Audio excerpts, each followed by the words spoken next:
Sete era uma divindade presente na religiosidade dos egípcios na antiguidade, considerado o deus das tempestades, do caos, da guerra e identificado com as terras e pessoas estrangeiras, além de ser o senhor do deserto e aquele que trazia a desordem e a violência. Os egípcios acreditavam que ele havia sido o responsável pelo primeiro homicídio na terra. As representações egípcias associavam Sete com um animal que era conhecido como Chá.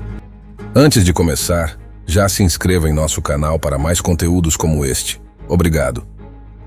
Os historiadores apontam que esse animal não existe de verdade, sendo, portanto, um animal mitológico. Ainda assim, algumas hipóteses afirmam que esse animal poderia corresponder a um cachorro ou a um chacal. Além disso, havia associações na religiosidade egípcia desse deus com outros animais, como o crocodilo e o hipopótamo. Um dos epítetos que os egípcios atribuíam a esse deus era o de Senhor do Sul, uma associação dele com o Alto Egito, um dos reinos que formavam o Egito Antigo e que se localizava no sul. Sete era filho de Geb e Nut, deuses primordiais que se relacionavam com a criação da terra na mitologia egípcia, além de ser irmão de Osíris, Ísis e Horus, outro deus que não era o filho de Osíris e Ísis, mas tinha o mesmo nome. Sete era casado com Néftis, e os mitos egípcios o associavam também com outras deusas, como Astarte, da Fenícia, por exemplo. As menções mais famosas de Sete na mitologia egípcia envolvem as disputas que ele travou com Osíris e seu filho, Horus. Essa história se inicia com o fato de que Osíris e sua esposa Ísis eram os reis da terra, entendida como o Egito na ótica egípcia. O reinado de Osíris e Ísis era extremamente popular, e eles ficaram marcados por passar importantes conhecimentos à humanidade. Acontece que a popularidade de Osíris incomodava Sete, e gerou certo ciúme e inveja nesse deus. O sucesso de Osíris era tão grande que até Néftis, esposa de Sete, se atraía por ele. Em determinado momento, ela se disfarçou de Ísis e deitou-se com Osíris, gerando Anubis nessa união. Isso enfureceu Sete, e ele prometeu matar o próprio irmão. Sete elaborou uma armadilha, ele tirou as medidas exatas de seu irmão em segredo e, em seguida, ordenou a construção de um elaborado baú, criado precisamente para essas especificações.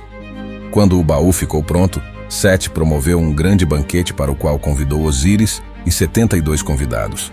No final da festa, ele ofereceu o grande baú como um presente àquele que melhor coubesse dentro dele.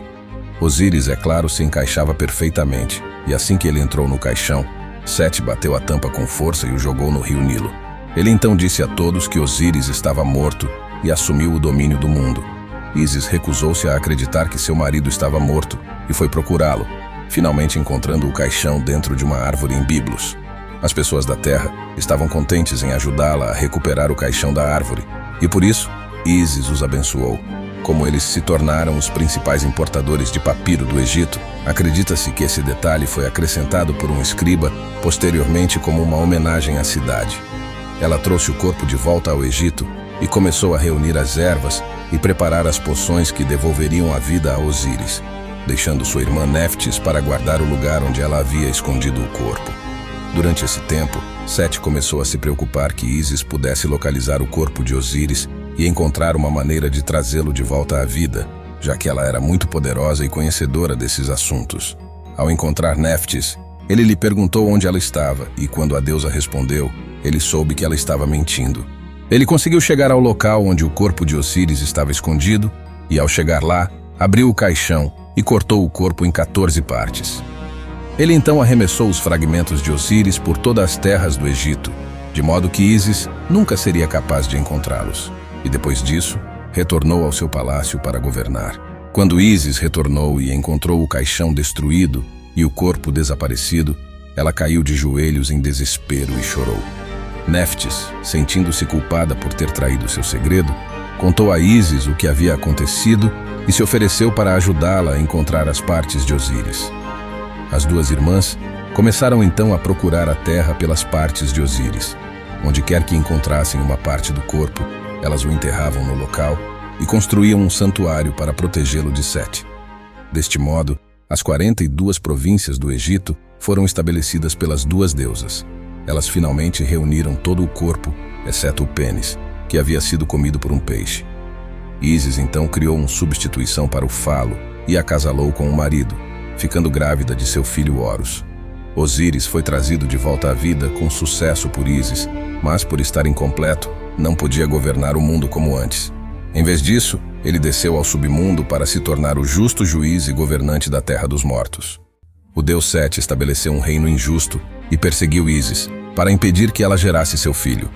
Horus também foi perseguido por Sete, que desejava matar o filho de Osíris. Horus permaneceu anos escondidos, mas na sua fase adulta, apareceu para confrontar Sete e assumir o trono que tinha sido de seu pai. Horus apresentou uma denúncia contra Sete em um tribunal formado por 9 deuses. E apesar de 8 deuses estarem a favor de Horus, Ra, o mais poderoso deles, achava Horus muito jovem e queria que a disputa fosse resolvida em batalha. Horus e Sete montaram um verdadeiro exército para a batalha e diversos confrontos sangrentos que duraram por mais de 80 anos. Em um último combate, Horus encontrou Sete no meio de seu exército e o atacou. Sete tentou fugir do local e Horus não o deixou escapar, travando assim outro duelo em que, dessa vez, Sete arrancou um olho de Horus.